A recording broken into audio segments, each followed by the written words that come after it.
मी एवढंच सांगेन की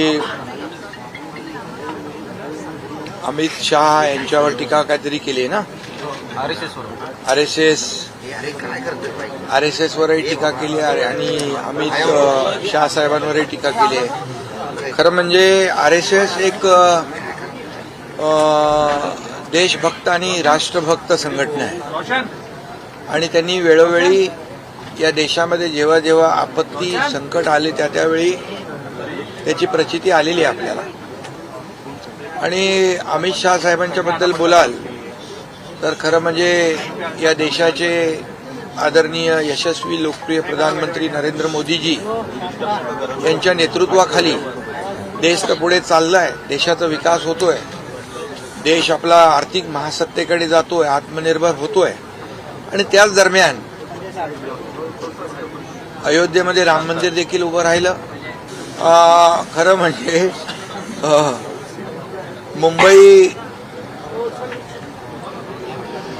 ज्यांनी अनेक वर्ष लुटली, मुंबईची तिजोरी धुतली आणि कोविडमध्ये देखील रुग्णांच्या तोंडची खिचडी गिळली, मिठीतला गाळ गिळला, रस्त्यात डांबर खाल्लं, डेड बॉडी बॅग मध्ये पैसे खाल्ले, खोटी कोविड सेंटर उभी करून मड्याच्या टाळूवरचं लोणी खाल्लं. अशा लोकांनी अमित शाह साहेबांवर बोलणं ही मोठी शोकांतिका आहे. आणि म्हणून मला वाटतं कुठंतरी बॅलन्स गेलेला दिसतोय आणि असंबंध म्हणजे संबंध नसलेल्या गोष्टी बोलू लागलेल्या आहेत. ते रद्द करावं असं त्यांनी म्हटलंय.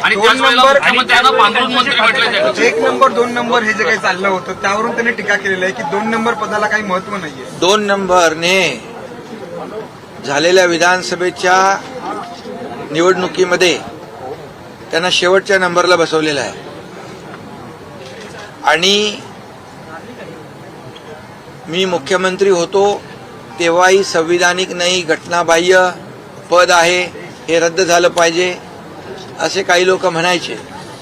आता मी उपमुख्यमंत्री आहे आणि घटनाबाह्य हा शब्द त्यांच्या आवडीचा दिसतोय. कारण बाबासाहेबांच्या संविधानाला, घटना त्यांना मान्य नाही असं वाटतंय आणि म्हणून नेहमी घटनाबाह्य हा त्यांचा टाव फोडत असतात. त्यांनी याचा अभ्यास करायला पाहिजे होता. अनेक पिटिशन सुप्रीम कोर्ट, हायकोर्टमध्ये अशा दाखल झाल्या होत्या आणि आतापर्यंत इतिहास आणि त्याची माहिती घेऊन बोलले असते तर बरं झालं असतं. त्यांच्या काळात देखील अजितदादा उपमुख्यमंत्री होते आणि त्यामुळे जेव्हा आपण समोरच्याकडे बोट दाखवतो तेव्हा 3 बोटं आपल्याकडे असतात आणि म्हणून जिनके घर शीशे के होते वो दूसरों के घरों पर पत्थर नहीं फेका करते. आम्हाला खूप बोलता येईल. आता अगदी जी काही परिस्थिती पाहतोय ती अतिशय केविलवाणी परिस्थिती आहे, केविलवाणी धडपड आहे. मी मुख्यमंत्री असतानाही आरोप सहन केले. आरोप आणि टीका याला मी कधी आरोप आणि टीकेने उत्तर दिलं नाही. परंतु जेव्हापासून मी मुख्यमंत्री झालो, एक शेतकऱ्याचा मुलगा, एक सर्वसामान्य कार्यकर्ता मुख्यमंत्री होतो, हेच मुळात त्यांना पचनी पडलेलं नाही आणि त्यामुळे ही जळजळ, मळमळ, पोटसूळ जो आहे ही पोटदुखी त्याच्यातूनच उत्पन्न झालेली आहे. परंतु या महाराष्ट्रातल्या जनतेने त्यांची जागा त्यांना दाखवलेली आहे. आम्ही या निवडणुकीत विधानसभेच्या कुणाचा नंबर काय आहे तो जनतेने दाखवला. आम्ही 80 जागा लढून 60 जागा जिंकलो आणि समोरचे लोक किती जागा लढल्या तर तुम्हाला माहित आहे आणि किती जागा जिंकल्या. भ्रष्टाचारी मंत्र्यांवरती पांघरून घातलं जात आहे. त्यामुळे मुख्यमंत्र्यांनी आता पांघरुण मंत्री असं नवीन मंत्री खातं निर्माण करावं. स्वतःकडे ठेवावं असं ते म्हणतात. मग त्यात मुख्यमंत्र्यांना बुके घेऊन का जाता? का मुख्यमंत्र्यांची वारंवार भेट घेता? एकीकडे टीका करायची आणि दुसरीकडे नाही, एकीकडे गोडवे गायचे आणि दुसरीकडे टीका करायची, ही दुटप्पी भूमिका आहे.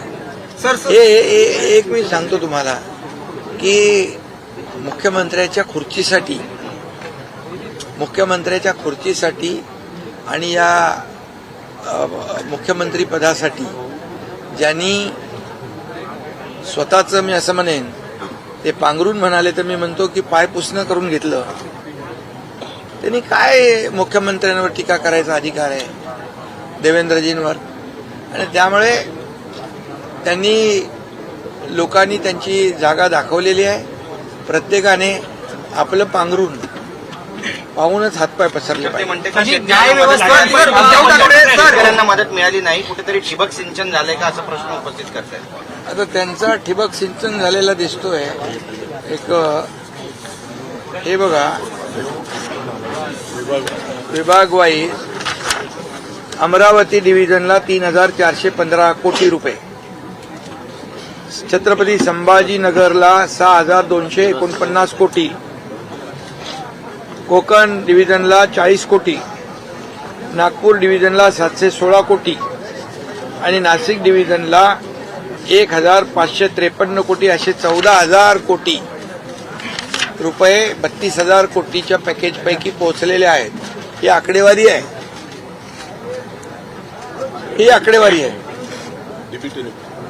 आणि डायरेक्ट खात्यात पैसे गेलेले आहेत. आता सांगा मला की शेतकऱ्यांना पैसे मिळाले नाही ही ओरड आणि हा खोटारडेपणा त्यांचा आता लपून राहिलेला नाही. तर उद्धव ठाकरे हिंदू धर्माच्या विरोधात भूमिका घेत आहेत का? कारण तामिळनाडूमध्ये दिवा लावावा असं कोर्टाने आदेश दिल्यानंतर महाभियोग जो दाखल केला गेला आहे त्यावरती उद्धव ठाकरेंनी सही केलेली आहे. हिंदू धर्माविरोधात उद्धव ठाकरे भूमिका घेतील असं वाटतं का तुम्हाला? हे बघा ना, हे काय, हे बघा, इम्पिचमेंट आणलेली आहे. हे आपल्या GR स्वामीनाथन जस्टिस आहेत त्यांच्यावर, मद्रास हायकोर्टचे आर्टिकल 217 आणि 124 कॉन्स्टिट्यूशन घटनेच्या कलमाप्रमाणे हे त्यांनी इम्पिचमेंट आणलंय आणि हे सही आहे. त्यामुळे आता हिंदुत्वाबद्दल बोलण्याचा त्यांना नैतिक अधिकार राहिलाय का, असा माझा प्रश्न आहे. आणि त्याचबरोबर ज्यांनी याकूब मेमनची कबर सजवली मुंबईमध्ये आणि ज्यांच्या लोकसभेच्या प्रचारामध्ये 93च्या सिरियल बॉम्बस्फोटमधला इक्बाल मुसा हा बॉम्बस्फोटचा आरोपी प्रचार करत होता, त्यांना हिंदुत्व शिकवण्याची आणि हिंदुत्व सांगण्याची नैतिकता आहे का? ज्या ठिकाणी दीप लावतात तिथे वरती मुस्लिम कम्युनिटी आहे आणि त्याचमुळे यांनी तो महाभियोग जो आहे तो दाखल केलेला आहे. तेच तर मी सांगतो ना की जे हिंदुत्व काय टी शर्ट आहे का कधी काढला न सोडला? आता हिंदुत्वाच्या बद्दल गप्पा मारायच्या आणि अशा जस्टिस स्वामीनाथन साहेबांच्यावर इम्पिचमेंट आणायची, हे कुठलं दुटप्पी धोरण? हे कुठलं हिंदुत्व आहे? सर, 2 दिवसापूर्वी नाराजी व्यक्त केली आहे. न्यायमूर्तींवरती एक प्रकारे टीका केली आहे. कुठेतरी न्यायव्यवस्थेवरतीच बरेचसे त्यांनी आक्षेप घेतलेले आहेत. ते EVM वर आक्षेप घेतात, ते मतदार यादीवर आक्षेप घेतात, निवडणूक आयोगावर आक्षेप घेतात, ते सुप्रीम कोर्टावर आक्षेप घेतात. आता हे सगळ्याच्या सर्वोच्च झालेले आहेत आणि म्हणून असं माणूस कधी करतो जेव्हा माणसाचा बॅलन्स जातो. आणि जेव्हा हे जिंकतात त्यावेळी ह्या सगळ्या यंत्रणा चांगल्या असतात, जेव्हा हरतात त्या यंत्रणा सगळ्या वाईट असतात. जे आतापर्यंत देशामध्ये इतके वर्ष घोटाळे, काळा बाजार, मोठमोठे स्कॅम, नोट चोरी करणारे लोक आता वोट चोरी म्हणतात, वोट चोरीचा आरोप करतायत. हे हे हे हे मोठी शोकांतिका आहे. लाडकी बहीण योजना बंद होणार नाही तुम्ही म्हटलं होतं, मात्र आता पुन्हा मुद्दा काढलेला आहे की 2100 रुपयांचं काय झालं तुम्ही म्हणाला 2100 रुपयांचं. अरे लाडक्या बहिणींनी त्यांना घरी बसवलेलं आहे विधानसभेच्या निवडणुकीमध्ये. त्यामुळे लाडक्या बहिणींना आम्ही जो लाडकी बहीण योजना जी सुरू केली ती कधीही बंद होणार नाही. आणि जे आम्ही बोललोय 2100 रुपयाचा योग्य वेळी आम्ही तोही निर्णय आमचा पूर्ण करू. ज्यावेळेस लाडकी बहीण योजना आली होती त्यावेळेस कोर्टमध्ये गेले होते. लाडकी बहीण योजना जेव्हा आम्ही सुरू करत होतो त्यावेळी हेच लोक कोर्टात गेले होते ही योजना बंद पाडावी म्हणून नागपूरच्याच कोर्टामध्ये, आणि महाविकास आघाडीचेच लोक होते. परंतु आम्ही लाडकी बहीण योजना आम्ही सुरू करण्याचा निर्णय घेतला, त्याची अंमलबजावणी देखील आम्ही केली आणि ती योजना कायम सुरू राहणार हेही मी सांगतो. आणि जे आम्ही बोललेलो आहे पुन्हा एकदा मी सांगतो, जे 2100 रुपये आम्ही बोललोय योग्य वेळी त्याची पूर्तता आम्ही करणार हे पुन्हा सांगतो.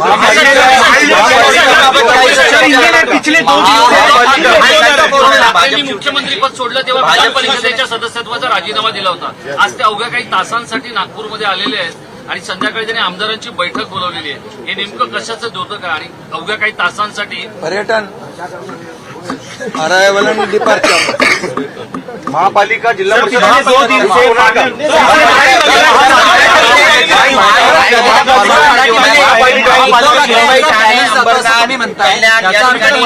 भाजप शिवसेना एकत्र लढणार आहे. काय नेमकं फॉर्म्युला काय फॉर्म्युला काय आगामी निवडणुका? आगामी महापालिकेच्या निवडणुका आम्ही महायुतीने लढणार आणि महायुतीत जिंकणार. रायगड जिल्ह्यामध्ये स्वबळाचा नारा दिला जातोय, त्या संदर्भात काही स्पष्टोक्ती आहे? काही ठिकाणी अजूनही माझी मुख्यमंत्र्यांच्या बरोबर चर्चा झाली. तिथे प्रदेश अध्यक्ष बावनकुळेजी, रवींद्र चव्हाण सगळे तिकडे होते आणि आमची सर्व चर्चा झाली. महायुतीने लढण्याचा निर्णय झालेला आहे.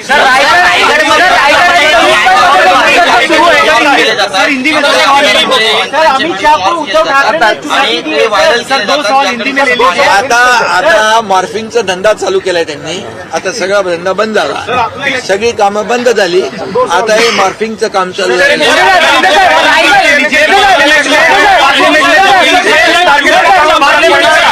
हिंदुत्व के मुद्दे पर उद्धव ठाकरे ने अमित शाह को चुनौती दी है. उन्होंने कहा कि आप ही के सांसद, आप ही के मंत्री ही गोमांस खाते, उन्हें आप रोक नहीं पाते. अरे अमित शाह जी और नरेंद्र मोदी जी प्रधानमंत्री जी को हिंदुत्व के बारे में चुनौती देने का अधिकार उनको है क्या?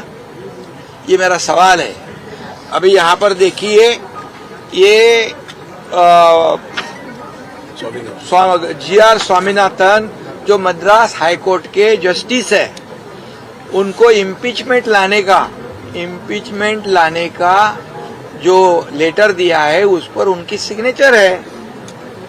जिन्होंने मंदिर में दिया लगाना चाहिए ऐसा निर्णय दिया. ऐसे देखिए ये motion for removal of justice GR Swaminathan of the Madras high court under article 217 end with 124 of the constitution of India, ये देखिए. और ये यहाँ पर साइन है. ये क्या है? और जो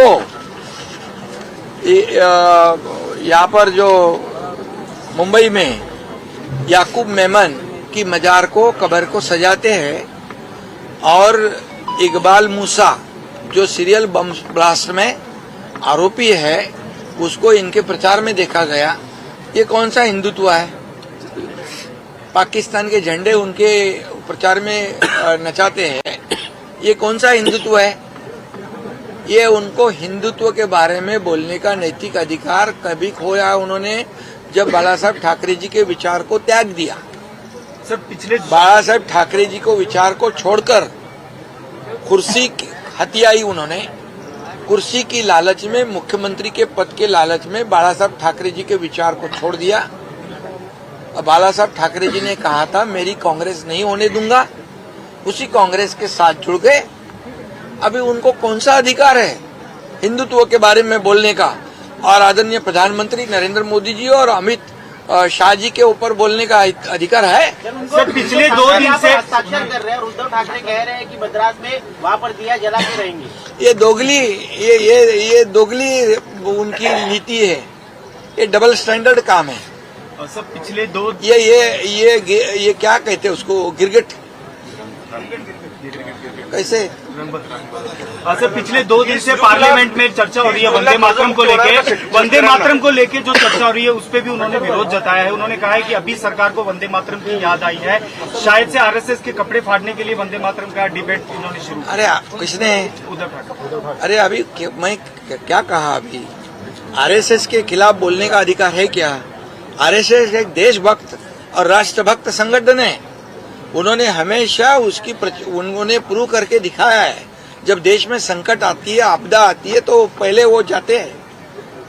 और वो उनके ऊपर आरोप लगाना ये तो एक प्रकार का मजाक है। वंदे मातरम से तकलीफ वंदे मातरम तो हमारा, ये वंदे मातरम बोलते बोलते कई लोग फांसी पे चढ़ गए। उस वंदे मातरम का अवमान करना, उनको भुगतान करना पड़ेगा। सर रायगढ़ जिल्हा लोकल बॉडी इलेक्शन साथ में लड़ने वाली है। Sir Mahayuti local body election नहीं है, आम्ही मागणी करतो। लोकल बॉडी इलेक्शन महायुति साथ में लड़ने वाली है क्योंकि बीएमसी के अलावा और भी टीएमसी मुंबई कारपोरेशन के साथ जो कारपोरेशन के चुनाव है, महायुति साथ में लड़ेगी और महायुति जीतेगी, क्योंकि हम 3.5 साल में पिछले जो काम किया है वो लोगों के सामने है। डेवलपमेंट है, वेलफेयर स्कीम्स है, लाडली बहना जैसी कई स्कीम्स योजनाएं बनाई, और इन्होंने जो महाविकास आघाड़ी ने स्पीड ब्रेकर डाले थे, कई कामों को स्थगित कर दिया था, उसको हमने आगे बढ़ा दिया। मुंबई के रोड हो, कॉन्क्रीटाइजेशन हो, सीवरेज ट्रीटमेंट प्लांट हो, ब्यूटिफिकेशन हो, मेट्रो हो, कारशेड हो, कोस्टल रोड हो, अटल सेतु हो, इतने काम किए हैं। हमें देश के प्रधानमंत्री नरेंद्र मोदी जी ने भी मुंबई को डेवलपमेंट के लिए, महाराष्ट्र के डेवलपमेंट के लिए 10 लाख करोड़ रुपए दिए। और ये इसी की जो जलन है, यही पेट दर्द है कि उन पर आरोप लगाने की कोशिश हो। मुख्यमंत्र्यांनी 30 जूनला कर्जमुक्तीची घोषणा केली आहे। कर्जमुक्ती होणार का 30 जूनला साहेब? अभी हो गया महाराज। रायगड जिल्ह्यामध्ये महायुतीमध्ये संघर्ष आहे। राहुल गांधी कह रहे हैं अमित शाह पार्लियामेंट में डिबेट के दौरान राहुल गांधी कह रहे हैं कि अमित शाह उनसे डर गए, उनके हाथ कांप रहे थे, उनकी जबान लड़खड़ा रही थी जब इलेक्टोरल रिफॉर्म्स पे डिबेट हो रही थी। अरे अमित भाई ने ये 370 कलम कश्मीर का हटाया, इतने सालों में जो काम नहीं हुआ वो उन्होंने करके दिखाया है। और उन्होंने तो राहुल गांधी के कपड़े फाड़े, ऐसा नहीं बोलता हूं मैं, लेकिन उसकी जगह उसको दिखा दी। ये राहुल गांधी जी जो है, राहुल जी, ये हमारे देश की बदनामी विदेश में जाके करते हैं। हमारे प्रधानमंत्री जी की बदनामी विदेश में जाके करते हैं। ये कौन सी देशभक्ति है? ऑपरेशन सिंदूर के बाद हमारे जो ऑपरेशन सिंदूर में पहलगाम हमले के बाद जो जवानों ने करतब दिखाया, उसके ऊपर आशंका जताते हैं। ये कैसी देशभक्ति है? ये पाकिस्तान की बोली बोलते हैं वो लोग। और ऐसे राहुल गांधी, अमित भाई जो देशभक्त है, जिन्होंने जो कर्मठ गृह मंत्री है, उन्होंने अपना काम बराबर दिखाया है सबको, नक्सलवाद को खत्म कर दिया है और देश के दुश्मनों का करेक्ट कार्यक्रम किया है। तब डरे नहीं, और ये ऐसी बातों में वो डरने वाले हैं क्या? 11 महीने में 2000 से ज्यादा किसानों ने आत्महत्या की है विदर्भ और मराठवाड़ा में। आज ऐसा डेटा तो दिया है, लेकिन कहीं न कहीं अभी भी जिस तरह की मदद पहुंचनी चाहिए थी किसानों को नहीं। क्या बात कर रहे हैं? अभी मैंने दिखाया ना, 2000 आत्महत्या हुई है सर, 2000। रुको, ये देखो, ये बोलते हैं कुछ पैसा नहीं दिया है, ये आंकड़े हैं। आपको मैं चैलेंज करता हूँ, अगर ये पैसे नहीं पहुंचे होंगे तो आप जो बोले हरे 14,000 करोड़ रुपया किसानों के खाते में डीबीटी के साथ गए, ये झूठ बोलते हैं विपक्ष वाले, लेकिन झूठ जोरदार तरीके से बोलते हैं। लेकिन जनता को पता है, जनता ने उनको उनकी जगह दिखा दी है। शेतकऱ्यांच्या प्रश्नांवर घोषणा की है, कर्जमुक्ती महाराष्ट्र के किसानों की होंगी। देखिए, हमारे महायुति ने जो भी वादे किए हैं वो वादे हम पूरे करेंगे। कोई भी हम प्रिंटिंग मिस्टेक कहने वालों में से नहीं है। जो बोलते हैं वो करते हैं, जो नहीं होगा वो हम नहीं बोलते हैं, और इसलिए हम जो कमिटमेंट करते हैं उसको पूरा करते हैं। इसीलिए तो इस महाराष्ट्र की जनता ने लैंडस्लाइड मैंडेट ये विधानसभा के चुनाव में दी है।